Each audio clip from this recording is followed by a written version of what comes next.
Here's a question I get asked all the time. Why do so many wealthy people buy large amounts of life insurance when they clearly, or at least ostensibly, don't need it? The answer is simple. Wealthy people are usually pretty good at math.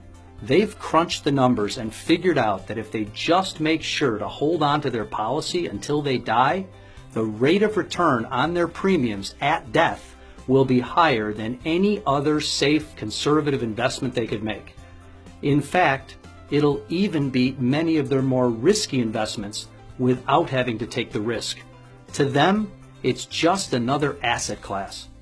Let's face it, every investment advisor on the planet always recommends diversification.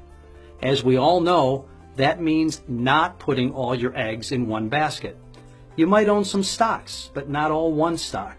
And not just stocks, but some bonds too. Perhaps some real estate, precious metals, commodities, maybe even some cash.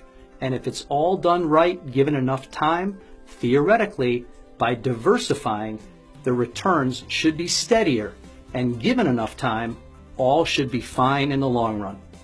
But what if you die earlier than you planned to? No one expects that to happen, and we certainly don't like to think about it. But it happens to people every day. Time, then, is a key component to the success of any financial plan. Investments need time to grow. Your portfolio is probably diversified to protect against a whole raft of risks, many of which will never come to pass.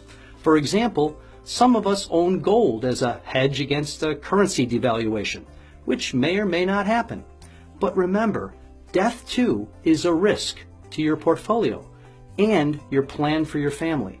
But unlike the other risks, death is a certainty. Doesn't it make sense to diversify your portfolio against the possibility that you might die early? I call this time diversification. The fact is, if you die young, there's simply no asset class that'll even come close to outperforming a life insurance policy. And if you die when you're supposed to, right around your life expectancy, the rate of return is still right around 6% after tax. That's an 8 to 12% pre-tax equivalent depending on your tax bracket, which beats virtually every other safe investment on the planet. The best part is that unlike other types of financial instruments, life insurance doesn't need time to grow. For example, say you're age 55 and you buy a $1 million life insurance policy for, say, $10,000 a year. If you die next year, the $10,000 instantly turns into $1 million. Die in 3 years, $30,000 in premiums will have turned into $1 million tax-free. Die in 20 years, and you will have turned $200,000 in premiums into $1 million. In fact, it's almost impossible to fathom a scenario where you could live too long and turn it into a bad deal.